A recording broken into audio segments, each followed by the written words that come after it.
And I would call that a respectable day for the ACC. Mark Rogers TV, the voice of college football, on a live stream with seconds left and ticking down with the coaches and players at midfield at the Orange Bowl. Florida defeats Virginia 36-28. I enjoyed this game. I thought it was a very competitive game, very entertaining game. Both sides missed some players. Virginia's been banged up in the secondary, which is not a good place to be when you're taking on one of the best wide receiving corps in the country, and at Dan Mullen schooled quarterback and offense. And Dan Mullen's right on the field right now talking about his group's effort. I'm hearing lackadaisical and sloppy. Dan Mullen's got to be pleased, though, with the win. His second consecutive New Year's Six win.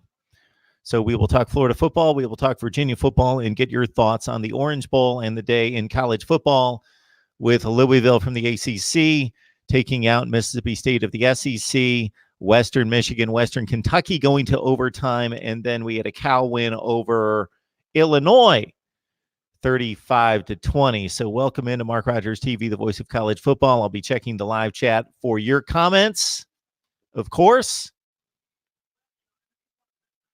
And, of course, you can also reach me at 860-325-3687, 860-325-3687. Just a programming reminder for all of you. Tomorrow night, directly after the Sun Bowl, as soon as double zeros hit the clock in El Paso at the Sun Bowl, we'll be going live with our live stream on Florida State football with Jason Parker of Chop Chat and Logan Robinson of Noel Game Day to recap the Florida State-Arizona State Sun Bowl game. That's going to be tomorrow night as soon as the game's over, approximately 5:30 to 6 o'clock Eastern time. Our wrap-up show of the Sun Bowl, Florida State and Arizona State. I've just posted a preview of the ASU-FSU game with the Arizona Republic. Reporter from the Arizona Republic joined me to break down Arizona State football, her thoughts on Arizona State, Florida State, and Arizona State recruiting as well. So look forward to that. I also posted, after watching Cal dispose of Illinois, my thoughts on Cal football entering 2020, and pretty much an offense that comes back led by Chase Garbers at quarterback. Their top running back, Christopher Brown, is back. Most of their wide receivers back, and some playmakers on defense. So things looking up for Cal football, coming off an 8-5 season, their best season since 2015, and they have now won 9 games since 2009. This was an entertaining game. LaMichael Pirine had quite an effort, a couple long runs, totaled 138 rushing yards, 43 receiving, 3 total touchdowns on the game. Kyle Trask had some miscues throwing the ball downfield in spots, but generally played extremely well. Stood in the pocket, stands up against a pass rush, is not bothered by defenders flying in his face, and delivers the football. Bryce Perkins, once again, was asked to carry the Virginia offense on his back, in which he does very capably, but it was just too much for him tonight. Had some downfield plays by Joe Reed and Hassis Dubois, as Virginia hung in the game. Again, it was 36-28. It was a one-score game for most of the game, as Florida went up 7-0. Then a 7-7 score became 14-7 Florida, and Florida was in the lead by 1 to 2 scores most of the night. The numbers 860-325-3687. So we will miss Bryce Perkins leading that Virginia offense. And most of us, many of us, just caught up to his story and his route, his journey to Virginia just this season, as Virginia became relevant late last season in getting to a bowl game for the first time in several years, winning a bowl game. Well, actually, they went to a bowl game the season before, but generally the ascension of Virginia football under Bronco Mendenhall. Nobody paid any attention to Virginia football for quite some time here. And Bronco Mendenhall has done quite a job, as we've discussed on here, in regards to taking a program that was in the abyss, and it's a difficult program to recruit top players to because of the academic requirements and the lack of history and tradition and name brand. Bronco Mendenhall not having many connections in that part of the country, but coming from the West and building it based on defensive football first and foremost. He got himself a quarterback, which was huge. Something we talked about the other day with Mack Brown. Once he took the North Carolina job, he focused all his recruiting efforts on taking Sam Howell away from Florida State, and he accomplished that. And that was mighty impressive out of Mack Brown. So you can leave your comments and questions, obviously, in the live chat, and also the numbers right there at 860-325-3687. Also want to point you to a conversation we had with Pigskin Pete, who has a Clemson YouTube channel. That was a fun conversation recapping the epic Clemson-Ohio State game and the Tigers win over the Buckeyes and the national championship game matchup with LSU. I know some people out there are mighty opinionated on which way that tilts, whether LSU is going to continue this run of just sheer dominance and scoring like a video game, or whether Clemson's championship pedigree is going to rise up and take down LSU at the Superdome. Let's see who's on the line. Michael, good to see you. I'm doing just fine. Just took in a good football game at the Orange Bowl. It didn't go right down to the wire, but Virginia hung in there, unlike what many of us thought. I did think that Florida was going to cover the spread, and Virginia backdoored it tonight, losing by 8 on the last-second touchdown. But it was a good ball game, and I think this speaks more to Virginia and where they stand as they're getting better, and most likely the second best team in the ACC to conclude 2019 and go into 2020. We'll, of course, spend our off season analyzing everybody and trying to guesstimate and project based on recruiting rankings and personnel gains there, based on personnel losses to the NFL, how these teams will look coming next season. We know that Virginia's got to replace Bryce Perkins, but they were talking about late in the broadcast tonight that Bronco Mendenhall has recruited and signed a quarterback that he feels is very much Bryce Perkins' clone or replacement. So we shall see. All right. So I am doing just fine, Michael. Good to see you. Bleach Orange, the refs weren't very good in the game. Saw them let the clock run after a player ran out of bounds in the first quarter. Yes, they did. Yes, they did. And also almost run a play 10 seconds after time went out in the first quarter. Yes, they did. The announcers had some fun with that as well. Hopefully they didn't miss any egregious calls in the game. I don't think they really did. I didn't see anything like that, but the time management wasn't the best. Mark Rogers TV, the voice of college football. Who's on the line? Hey, Mark, it's Michael Hoke. How you doing tonight, sir? I am doing great, Michael. How are you? Not too bad. It was a pretty good game. Hey, I just wanted to give you a quick update. I don't know if you got a chance to see it or not, but Jeff Brom did get his new defensive coordinator tonight, and I just wanted to get your take on what Bob Bianco could do for him for next year and in the future. Who got a new defensive coordinator? Purdue. Purdue got Bob Diaco. Yes. Well, Bob Diaco has quite a track record. So that's an exceptional hire for Purdue to go along with Jeff Brom. Obviously, he wants to run the offense and do things his way on the offensive side of the ball. He's an offensive coach. Most head coaches obviously rose through the ranks on one side of the ball or the other, but Bob Diaco, we're going to have to dive into that in future days. I did not see that news of him getting the Purdue post, but heck yeah, Bob Diaco's done a fine job in his ascension through the ranks as a defensive guy. Yeah, no, I just want to get your take on Bryce Perkins. I know it's still a few months away from the draft and stuff like that, but as of right now, though, where do you see him going? Maybe second round? I do have to tell you, Michael, that my estimation of what Bryce Perkins could do at the next level is much different today than it would have been 3 years ago or even 2 years ago, just because of what we've seen in the NFL regarding Lamar Jackson and his breakthrough, what we saw just in regards to NFL teams taking a page from the college playbook and changing offensive philosophy to fit the quarterbacks that are being groomed in college. So Bryce Perkins is arriving in an NFL that's much different than it was even 2 years ago in regards to the acceptance of his style of play, and not just the acceptance of, but the willingness and the desire for personnel directors to take those style of quarterbacks and build an offense around them. So I think Bryce Perkins, he doesn't, based on what I've seen, which I've got to say that I've probably seen Bryce Perkins play probably 15 games in his career, so I've seen him quite a bit. He doesn't have a really top flight arm. He doesn't have the zip on the ball or the velocity of a Lamar Jackson. But again, the offense is going to be compromised in terms of what he can do in making throws to the outside. But no quarterback is perfect, and I think he can be a player in the NFL that can play at that position because, again, the offensive approach among NFL teams is changing. They're adapting college concepts.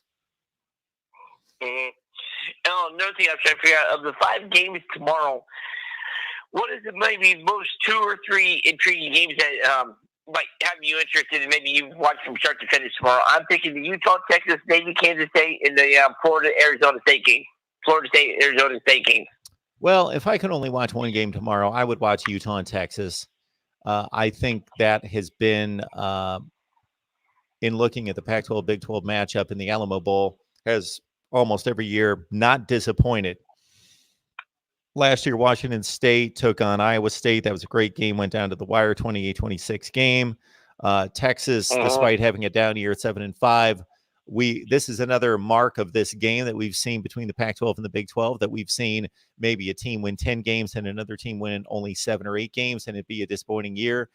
Then they've been able to rise up and make their season by winning a game like this. So what's odd is that Utah has had the better team and the better season, been more consistent, despite the one disappointment in the Pac-12 championship game in winning 11 games, while Texas has underachieved with 7-5. But Texas has the much better recruited talent and would have the talent advantage on the field. So it's going to be interesting to see who's motivated. Utah is disappointed by not getting to the college football playoff and or the Rose Bowl. But Texas has seen this coming for quite some time, so they should be, I would think, motivated to play well in this bowl game. And that would be the game if I could only watch one, and I'll, of course, be trying to watch all of them, but that would be the first and foremost game that I would want to see. Okay, and what do you think Bill Snyder's been trying to do to curb the quarterback? I can't think of Malcolm's last name from Navy,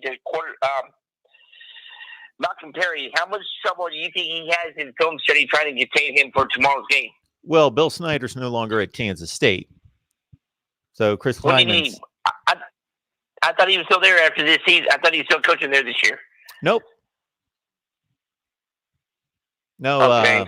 They brought in the head coach from North Dakota State, Chris Klieman. And so he's led them to a nice season.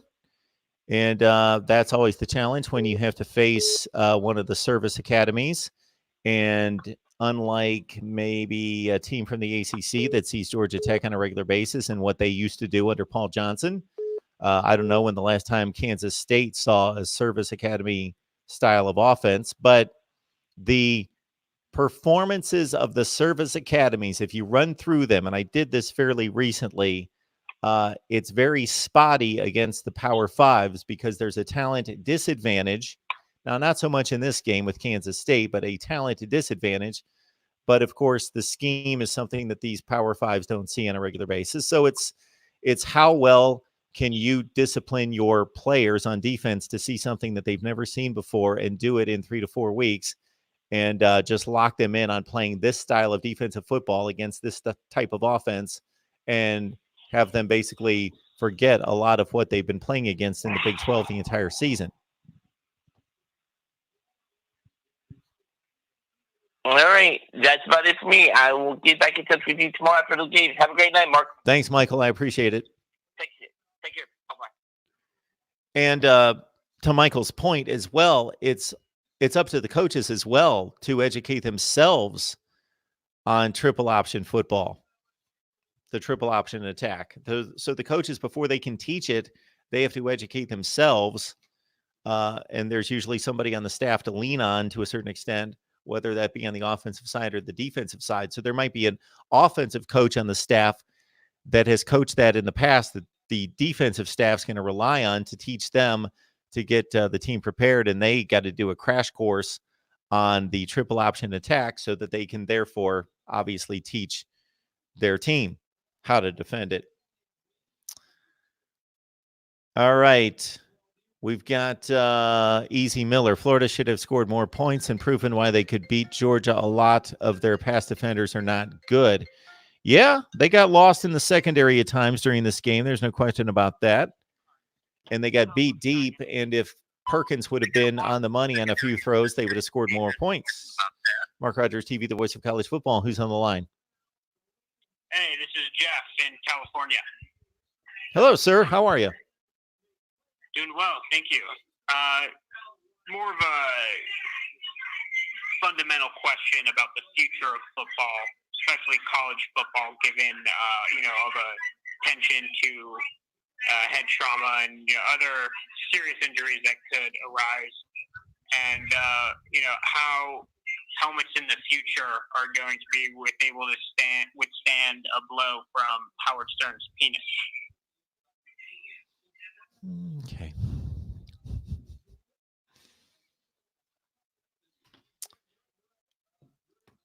I don't know if intrigue is the right word. It doesn't really interest me. It baffles me. It confounds me that there are actually people in this world that find some type of level of satisfaction or contentment in acting like complete morons. It's just I don't know. It's interesting. It's interesting. All right, let's get back to the live chat, and then of course I'm going to have to beware the rest of the night. Sometimes it goes like this. Sometimes it goes a little sideways, where most of the time I can depend on the phone calls, and usually we're in pretty decent shape. But at other times I can't. Hey, it's Mark Rogers TV, the voice of college football. Who's on the line? Hey, Mark, it's McD Sports 4. How are you doing? McD, I can trust your voice. How you doing tonight? I'm doing good. I'll be a lot better than whatever that call was saying. I don't even know what you said. But just want to talk about, I didn't talk to you since the playoff games because I fell asleep right after the second one, the Clemson Ohio State one. But want to talk about that and this Orange Bowl. I've been on a hot streak we pick with these bowl games. I had picked like 9 or 10 of them straight. Wow. So, I wish I had. Yeah.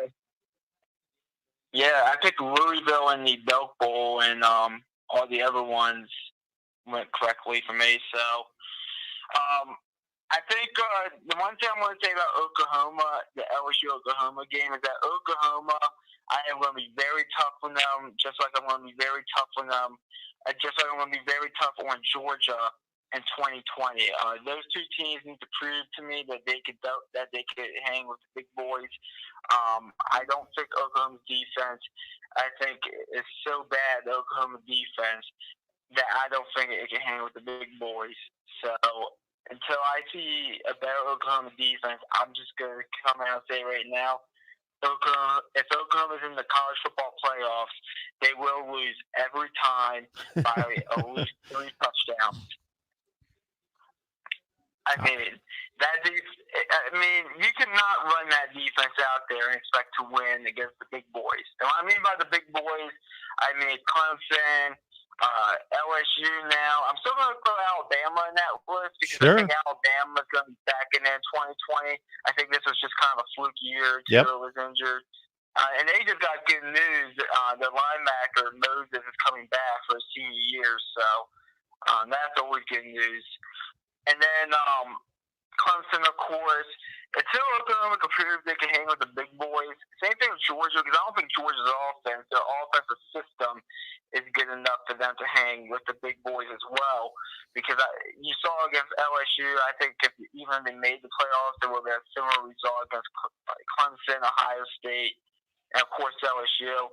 I don't know about Oklahoma, but I really feel I'm going to be really critical of those teams in 2020. I'm just warning you of that right now, of Georgia and Oklahoma. But and congrats to LSU for winning. I mean, it's amazing picking up 49 points at halftime. But I want to get to the game, the college football playoff game of the whole college football playoff system so far. With Ohio State and Clemson. That was a hell of a game, Mark. Clemson down 16-0, came back. I mean, I can't say enough of how fun that game was, how fun I had watching that game. I know you're an Ohio State fan, so you got the bad end of the deal, but it was a great game. It was an exceptional game. I have the same viewpoint of the game as anybody who's a real football fan has. There's nothing more that could be asked of those two teams. We saw tremendous quarterback play. We saw two elite running backs contribute in different ways. We saw hard hits. We saw just elite athletic play at the wide receiver position and amazing catches. We just saw just about anything. We saw drama. We saw misplays. We saw coaching adjustments. We saw just anything that you could want. We saw a balance of offense and defense, so we didn't see a boring 10-7 game, but we didn't see a crazy 49-45 game where the defenses are just so awful that you can hardly stand it. I don't know what else we could ask of two teams that have as much NFL talent on each side as anybody in the country, and they played hard and put everything on the line, no question.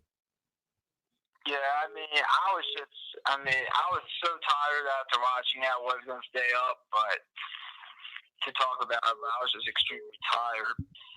That's kind of how I'm feeling right this second. Yeah, I mean, I was just really tired, but I was really happy just to see that game. I thought the playoffs needed it because it looked like Ohio State was going to blow them out, and I was going to come on here and say how they need to get rid of the playoff system and just have two teams if it's going to be like this every year. I was tempted to come on here and say that game was going to be a blowout, but that game, I think that game may have saved the college football playoff system to a degree. So. Well, McD, you know that they're not going to go in reverse. They're not going to subtract teams. That's not going to happen. They're making too much money. I know. And I also want to talk about the Cotton Bowl real quick. Just one quick note. That was an entertaining game right there. I mean, I know it was a 2-touchdown game at the end, but I thought both teams with a lot of offense made that game entertaining. So I'm happy to see that New Year's Six Bowl entertaining. And then tonight's game was entertaining as well. I thought that the way Virginia played, I thought that was good for the ACC. I know they lost, but I think it was good to see an ACC team go out there and hang with Florida. So I thought that was good to see. And I was telling people, Virginia, this game's gonna be a lot closer than what you think. And I picked Virginia plus 13. I still have Florida winning by 10, but I picked Virginia plus 13. And basically, I won some money off that. So I mean, I'm just really happy with these games. Do you know though that I found out that Georgia, 20 players for Georgia are sitting out now? I think some of them are injured, but there's like 20 players for Georgia sitting at the Sugar Bowl. Can you believe that? Well, I knew the number was high. I didn't realize we're talking about 20 players. My goodness. Injuries. Okay. So you might want to take maybe 5 or 6 off, but I think it's disgraceful. I think there's players. You want to know what I really think should happen? And there's a YouTuber that will agree with my viewpoint. I think they should get rid of the scholarship, and I think they should just kick them off the team and everything. That scholarship is there to say you play every game, not to only show up for the games for the regular season. And, we didn't make the playoffs, so I'm going to sit this one out. Well, I'm sure those players were at Virginia, those players were at like a mid-level Power 5 school, they won't be sitting out like Louisville or something.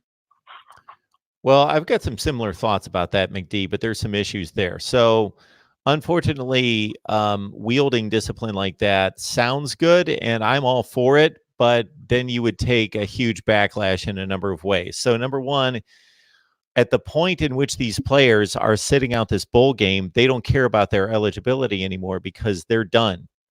They're done. They're not going to go to class probably in spring semester. They're preparing for the NFL draft. So they're done anyway. So you can revoke their scholarship, but it's over. It's over regardless. Now there's going to be a small percentage of them that will want to come back to school and finish their degree, and it does happen. But for the rest of them, they're done anyway. They're not going to class. They don't care. They're done. They're preparing for the draft. So that's not going to hurt them. That may only hurt your football program in gaining a reputation that you do that to guys that sit out the bowl game and go to the NFL draft. Well, I think you pull the scholarship, and so they don't, because with Georgia, those players are going to be sitting on the sideline in street clothes. I think they shouldn't even be at the game. If they want to come to the game, buy your own ticket. Like that's what I mean by pulling your scholarship, because they'll still come to the game on the team plane or team bus or whatever, and still sit on the sideline. Like I know that's going to happen for Georgia, and I just completely disagree with that. I think just yank their scholarship. If they want to attend the game, they could buy their own tickets and sit in the stand. So that I can agree with. Okay, the deal is we give you a scholarship in exchange for your athletic ability and for you playing on our team. And as soon as you determine that you no longer want to play on our team, then you're not on the team. Bye. I can certainly agree with that. I mean, that's how you punish them. I mean, I would love to see a coach do that, and I would like to see the reaction to that. Again, the coaches don't want to do that because it's going to set a standard and a precedent that other recruits are going to look at in assessing where they want to go play. Well, I look at a team like Alabama, and everybody except two players. Florida, everybody. Florida, everybody except one player. The problem really is Georgia. That's the problem. I mean, that seems like the number one school that seems to be really has this issue, I will say, because Florida, only one player sat out. Alabama, only three players sat out, but one of them was Tua with the ACL. And some of these other big schools that didn't make the playoffs, most of the players play. It was only maybe one or two players sitting out. Georgia, on the other hand, they have 20 players sitting out. I know some of that's injuries, but all I'm saying is the problem seems to be with Georgia more than anything.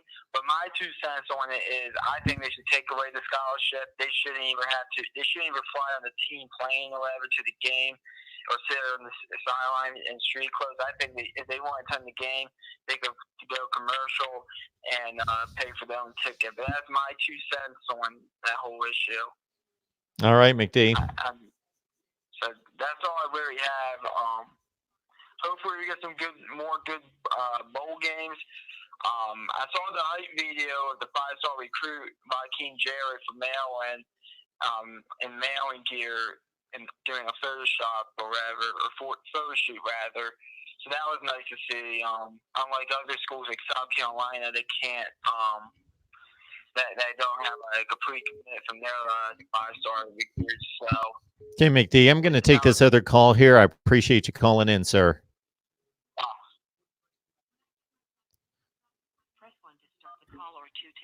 Mark Rogers TV, the voice of college football. Who's on the line? Hey, Mark, it's DeAndre, man. How you doing? Hey, DeAndre. How are you? Real quick. I was listening to something Billy Packer said today. He was talking about Clemson dominance from 2013. I guess Clemson run started back in 2013. What about Clemson in 2013? That's when they started their run. Oh, sure. Okay. Yeah. Okay. So I guess Clemson is like 56-5 against the ACC since that time. Okay. Well, he was talking about how people say the ACC is soft because Clemson dominance in that time period. And he said, why is it the same thing he said about the Big Ten? Because Ohio State has a similar record that Clemson has. As a matter of fact, their record against the Big Ten is better than Clemson record against the Big Ten. I was just calling to see, do you think that's true, or you think that's not accurate? Okay, I'm shaking my head as you say this, because yes, certainly that is one way to judge a conference and the depth and the quality of the conference is to say, okay, there's one dominant team and nobody can keep up with them. So that's part of maybe some other people's knock against the ACC. My knock against the ACC is that they, over the last 2 seasons, have not been able to compete, aside from obviously Clemson, not been able to compete with the rest of the country. It has nothing to do with them not competing against Clemson, although that's part of it. There's just not a second tier to the ACC right now. With Florida State floundering, there's not a there. You know, Virginia showed us something tonight. I was going to give some accolades to the ACC today. Louisville beat Mississippi State, although I don't necessarily know that that's a like-seeded game, since Louisville was 5-3 in the ACC, and they didn't play a 5-3 in the SEC team, but they played a 3-5 team in the SEC. But regardless, Louisville beat Mississippi State, and Virginia looked good tonight. They looked capable. But Virginia's the 2 seed. Virginia's the 2 seed in the ACC. Florida's not really the 2 seed in the SEC. So again, I look at that as well. But they played well. They played a competitive game. I was entertained. I thought it was a good game. Virginia made plays on offense. They stayed in the game. Florida was definitely the better. That 4th and 1 got Virginia. They would have stopped them, boy. It would have been nice to see what would have been happening. But yeah, I agree with you. Florida's definitely the better team. You know, they racked up like 550 yards of offense, and Virginia barely at 300. So, but it was a good game. It was a competitive game. So that's my knock against the ACC. And again, I hope people out there that know me and listen to me know that I've got nothing against the ACC. It has nothing to do with the ACC. It could be the Big 10. It could be the Big 12. It could be anybody. That I just think it's a one-team conference right now. And no, there's not going to be a whole bunch of elite teams in one conference, but in the ACC, there's not that second tier. There's not Wisconsin, Michigan, Minnesota, Penn State. There aren't Iowa. Those teams don't exist. Maybe Virginia's that team, but there's only one of them. Right. That's my problem with the ACC. Well, you know, I don't know if you found our conversation about Carolina, but beginning of the season, I told you I thought Carolina would be better this past season, which they were. Yeah, that's how hard to do when you was with 2-10 the year before. But next year, I think Carolina is going to be a team that I need to be dealt with their recruiting and the talent they have coming back this year.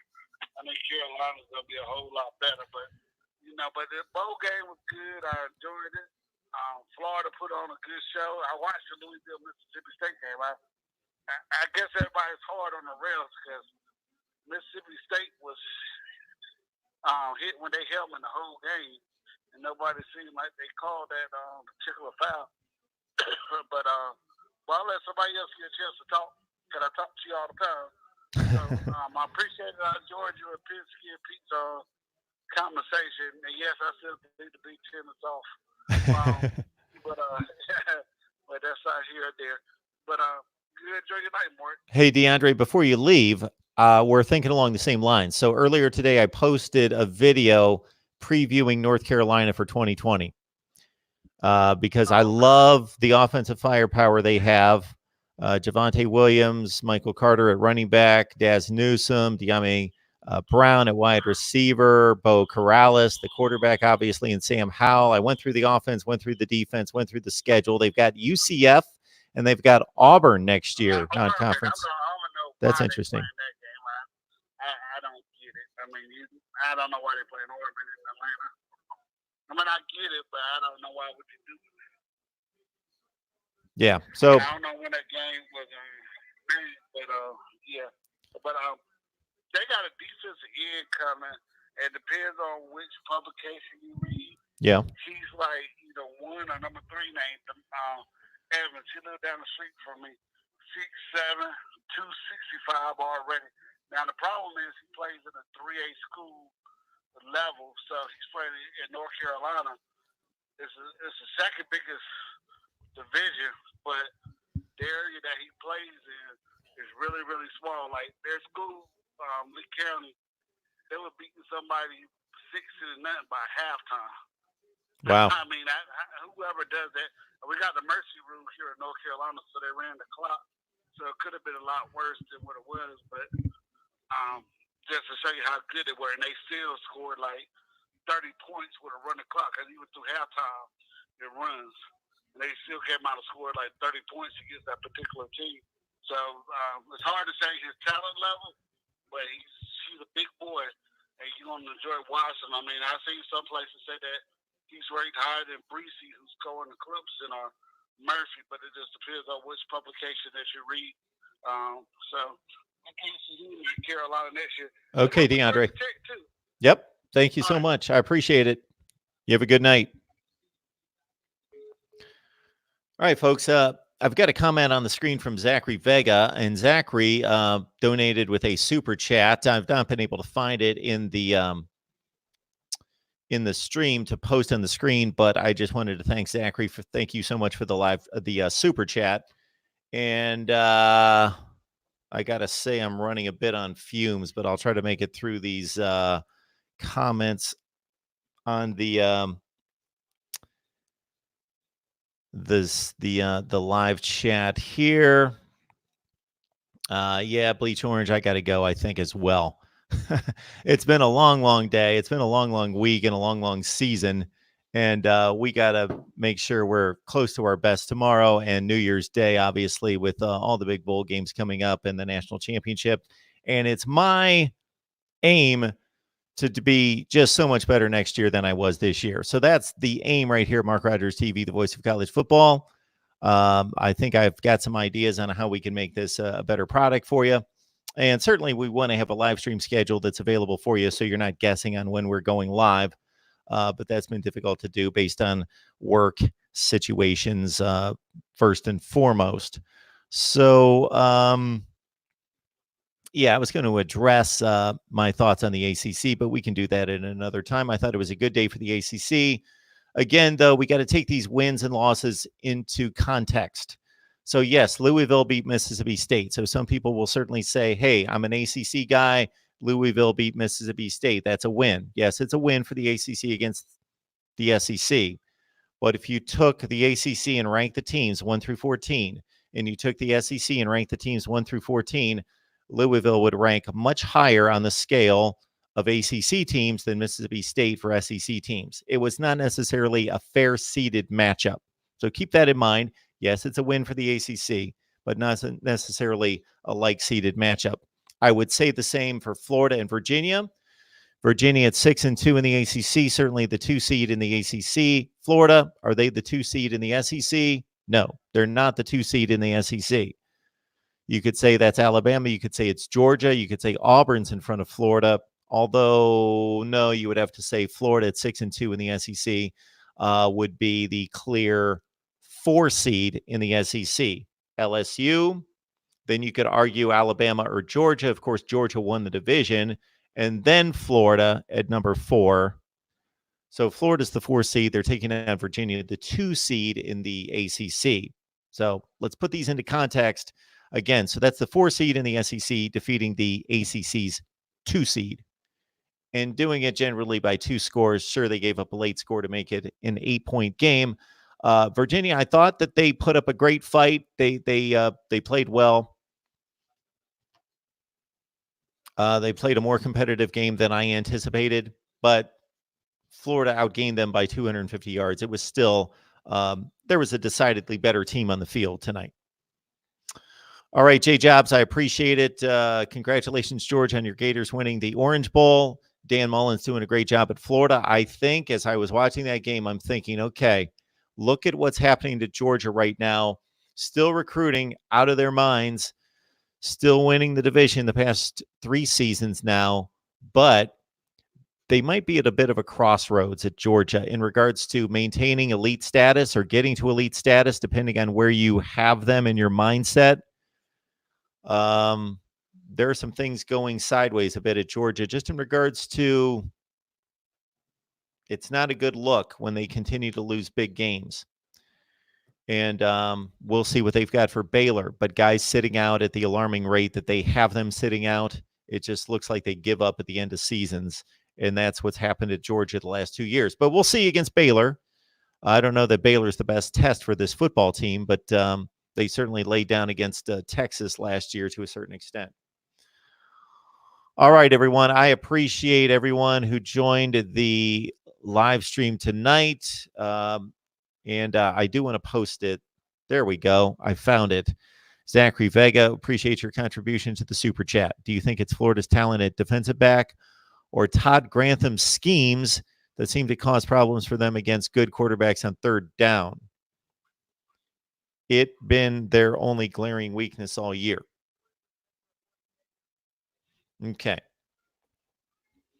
So we're talking about Florida's glaring weakness being issues on third down. Well, I don't think they lack talent in the secondary. My goodness, I took all sorts of notes on this game, and this is happening to me time and time again during these bowl games. I take all sorts of notes. I want to produce a video giving my instant analysis, and then I just do a live stream, and I never really get to my my thoughts on the game. Todd Grantham, I think, is one of the better defensive coordinators in the country. There did seem to be conversion after conversion by Virginia. I don't know what the final stats were on third down. I think I would have to assess that third down situation for more than just this particular game to understand whether it's Todd Grantham's issue or talent at DB. I can't think that Florida's having an issue with talent at defensive back. We cover Florida football pretty well here. We bring in Jackie Franchuli from Rivals and David Waters from Gators Breakdown on a regular basis to talk about Florida talent. And their issue on that football team regarding talent would be offensive line. That's the huge issue. It didn't show up so much tonight because they were playing an inferior team, but against Georgia and against LSU, that's where it showed up this season. The encouraging thing about Florida football this year is that they did not have a letdown like they did last year in almost losing to South Carolina. I know they came back in the last 5 minutes in Gainesville to win it, but losing to Missouri by 2 scores, they didn't have those letdowns against the inferior teams below them in the SEC Eastern Division. That allowed them to win one more game. And now it's the big Georgia hurdle. That's what it is for Florida football. That's where Dan Mullen's going to be judged next season. Can he clear Georgia and win the East?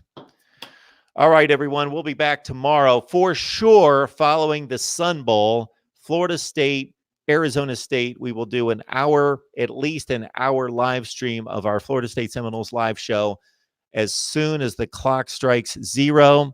We also have Virginia Tech taking on Kentucky. I'll get some type of analysis out on that after the game's completed. Then, of course, the night games, Utah and Texas. I don't know if I'm going to get to that because of work situations and so forth. I do have more coming your way on the Rose Bowl. I've got a discussion on Wisconsin coming tomorrow, and I will post that video sometime tomorrow. All right, everyone. Thank you so much for joining. Mark Rogers TV, the voice of college football. We will see you tomorrow again as the clock strikes 0 at the Sun Bowl. We'll be live and posting videos all day covering the bowl games and getting you set for a big New Year's Day. We'll see you soon.